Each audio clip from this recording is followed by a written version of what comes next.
Fresh Freddy loves to shop. What say I give her the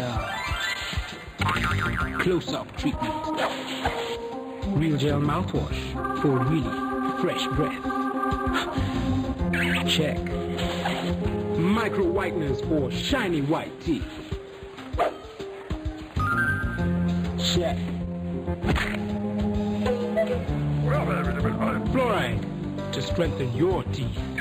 Check. So, you use close-up too, huh? I sure do. Look, I don't usually do this, but I really like to. Meet my mom. Sure, me too. Fresh Freddy says, get fresh, get close up. I would love to share with you ideas that have changed my life, and I know if you do apply them, they will. I know that they will change your life as well. I was born and raised in Nairobi, and I have 2 sisters. I'm the firstborn of 3 children, and I grew up in a pharmacy with my mom as a pharmacist, my dad as a lawyer, and they started off quite simply, and I was a middle-class student, middle-class family. But we started off with a pharmacy in Westland, and I grew up really wanting to be something else, apart from what my parents wanted me to be, which was a pharmacist, and they insisted on it. They said, Paddy, you know what? This is a fallback position. No matter what else you get to do, go and do pharmacy. So I went and did pharmacy, and for about 6 years in the UK, I was a C student, an average student throughout my classes. I was never an A student or B student, and I hated that because I knew I could do better. And I struggled through pharmacy school. I got a 2nd class honors, and I started working in a pharmacy called Lloyd's in Bradford. And Bradford is like a shaggy, man. It's like in the bush. And all you do is just wake up, see sheep and goats, and I mean, and then really old ladies coming to tell you about their rheumatism and stuff, which was interesting. I mean, I had to look for something to make my days go by, but it was not so bad. But there was a day in particular that changed my life. A lady came and gave me a prescription for something called peppermint water, which is for colic, for babies. And you're meant to take 10% of that with 90% water. I forgot the water, so I was going to give this baby a poison, basically enough to kill 2 human beings, 2 adults. So I was there, I dispensed the product, I went about to give it to her, and my friend actually stopped me, and this was when I knew there's a miracle, and miracles do take place. He asked me, mate, did you mix that? I stopped and I thought, did I do it? And I remembered I didn't. So I went back to the dispensary and I did the right thing, and I came out. I gave it to her, and I saw her and her baby leave the shop, and I knew I had to resign. So I wrote my resignation letter that day, and I called my mother. My dad, I don't think, would have understood. I told her, Mom, I love you so much, but I'm struggling here. I'm dying. This is not who I am. This is not what I can do. And please allow me the freedom to just go out and try what I really love to do, which was actually marketing and business and creativity. And she said, yes, I'll explain to your father. And go ahead, you have my blessing. And I then took the little money I'd saved up, and I applied to every university I could think of who would take a pharmacy student into a business class. And I got into Bristol, University of the West of England in Bristol. They said they've never done this before.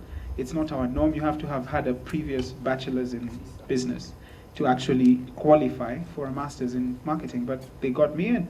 So I got in, and I was determined. I just knew I had to make this work. And I was actually with a friend of mine I was also broke at that time, by the way. So what we were having to do was to work and study at the same time. I had an opportunity to meet a friend of mine called Jim. Jim and I were we were similar students, both looking for ways of making money. And we were sitting in a restaurant, and we were just discussing ways of making money while in campus. And we looked at a cross, and we saw this couple about to kiss. But before the guy kissed the girl, he checked his breath. And I was like, what? That doesn't look right. So we thought, how do we solve that problem? And so he was actually a dental student who quit and went into business, so we had something in common. And we started thinking of ideas. How do we solve that problem? We asked, well, and I remembered Fresh Freddy and what I did with Close-Up. And I reminded myself, what is a toothbrush? Really, what is it? Is it the handle or is it the brush? So we broke it down. We said the most important part of a toothbrush is what? The brush. So we bought a couple of toothbrushes and we cut off the heads. And we thought, how do we modify this head so that it can be portable and you can brush your teeth wherever you are? If you're about to kiss a girl, if you've just had food, whatever. And that was the beginning of an idea. It was the seed of an idea. And we stuck with it. It's a long story. Lots of issues, lots of, you can imagine with an idea like that, you have to patent it, you have to go through went through the World Health Organization, the Dental Board in the UK, and nobody understood the idea except one or two people. And it's amazing, and I think it's something that everyone must go through. You will expect opposition. Anytime you go against the norm, expect opposition. But don't let it crush you all the way. I mean, we were rejected. I think I was rejected about 40 times. We had applications going in for venture capitalists who didn't understand either, but there was one or two people who stuck by us, and they believed in our concept, and they even became shareholders. They bought into the company using debt equity, and I mean, it was amazing. We didn't even believe that we were able to put this thing onto a tangible product line. So with that in mind, it's a long story, by the way. It takes about 6 years. I'm summarizing it in 5 minutes. But eventually we got the patent, and we sold shareholding to another company that does toothbrushes, Oral-B. And from then on, we produced our first batch, 25,000 pieces, and we sold it to several franchisees. So we have franchises in 6 countries right now. We've sold 70 million toothbrushes, and we continue to grow. We're now in airlines. We're in Turkish Airlines.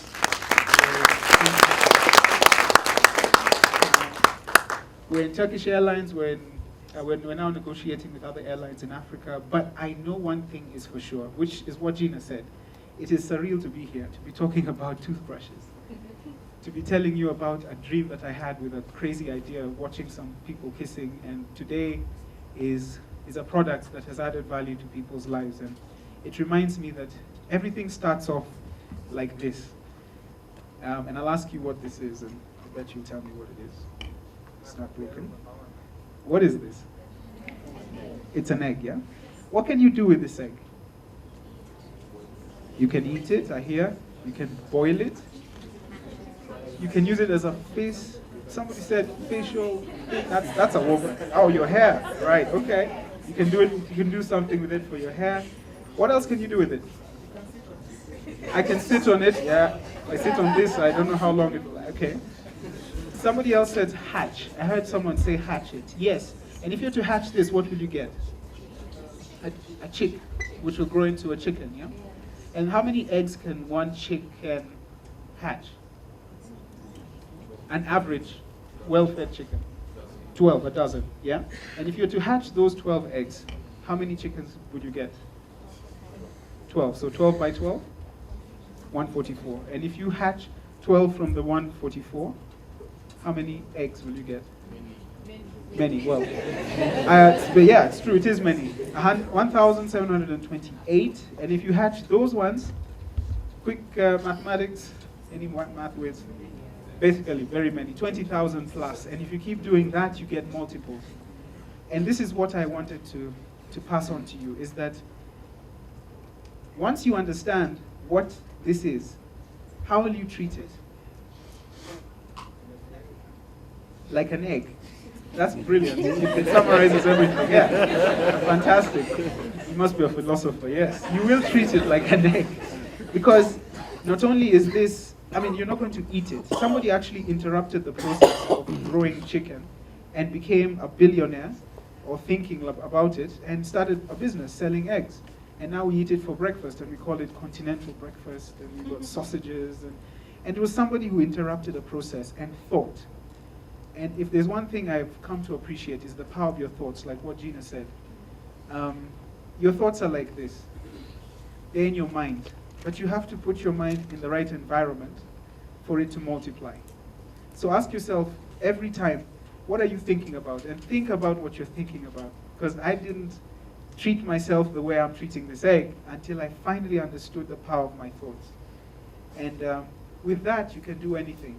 You have infinite possibilities, just like this egg can multiply to infinite number of chicken. You have to also think of yourself like this and really protect what is the most valuable asset you have, which is your mind. Never look at yourself as an impossibility. Don't look at yourself as 1 in a million, because that 1 million can do all sorts of things. And surround yourself with people who believe in you, believe in your concept, believe in your idea. I mean, this is a miracle on its own. This can transform into a chicken. How does liquid and all this stuff inside it become solid bone and flesh and blood? That's a miracle. And you are a miracle. I mean, you were once an egg in some guy or a woman, and now you're moving around and and I mean, sorry, I'm not saying this offensively, but you get the drift. Yeah, I mean, the fact is, a woman, a man, yes. But the truth is, you have infinite possibilities, and I keep challenging myself every day. What have I done with what I have in my mind? Have I put it into the right environment? Am I conscious of it? And what can I do to add value to somebody else? So it's helped me to appreciate life, to add value to people's lives. And with that, I mean, I started this book when I was being rejected 40 times. It's called Beyond Your Limits. It took me 5 years to write this. I was a procrastinator all the time. I never really thought too much about what I thought about. But until I finally understood that only you have the dreams you carry, and only you can make them happen. You can't delegate your dreams. You can't delegate your life. You have to take responsibility. And I can brag about this because none of it is mine. These are some of my mentors, my friends, people who have believed in me, my mother, even my father, and people like Chris Kirubi, and guys like Jeff Koinange. They've motivated me, and I look at the lives of many other Africans who have believed in themselves and believe in the power of dreams, like Gina and Tosh and everybody else in here. You have dreams that are unexploited. Imagine yourself on your deathbed, surrounded by your dreams, and they say to you that we will haunt you because only you could have made us come alive. I mean, the richest place in the world is a cemetery. Because how many people die with their dreams? How many people die with their beliefs and have never really added value? Their names will go into oblivion. And so don't let that be you. Instead, challenge yourself. Challenge yourself. It only starts with you. Love your neighbor as you love what? Yourself. It starts with you.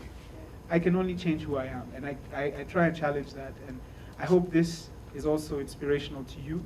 That it doesn't matter how small the idea is, but just like this egg, it multiplies. Yeah, that's the greatest gift God has given each one of us, is the power of imagination and the power of vision. Where there's no vision, my people perish. So think about the visions in your head. Think about the thoughts that you carry. And be careful of your words. They're a reflection of what you think about. Mm-hmm. Yeah, especially you as parents, you have the power of building or destroying your own children, and they are a reflection of you. So I know for sure the power of words in my own life. So be conscious of that, and surround yourself with what you would like to see, not what you don't want. But God bless you all, and beyond your limits, live beyond your limits.